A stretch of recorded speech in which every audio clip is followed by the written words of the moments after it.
কাপাসিয়া আপনার আমার সকলে, আমরা সকলেই কাপাসিয়ার সন্তান।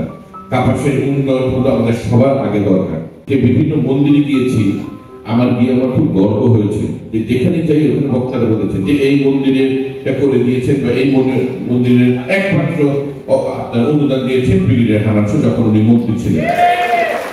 আমার অনেক গর্ব হয়েছে। দেখেন ওখানে 1 বিঘা জমি দেবো আছে এমন 2 কোটি 3 কোটি টাকা, আর আমাদের এখনো 6 লক্ষ 8 লক্ষ টাকা বিঘার জন্য কোনো কলকারখানা নেই, কাজকর্ম নেই, কোনো আপনার কর্মসংস্থানের সুযোগ নেই। আমি অঙ্গীকার করছি আপনারা যদি আগামী সংসদ নির্বাচনে আমাকে সংসদে পাঠান, আমি সবার আগে পরিবেশ বান্ধব কলকারখানা গড়ে ওঠার জন্য অবকাঠামোগত উন্নয়ন দরকার, সেটা আমি করব।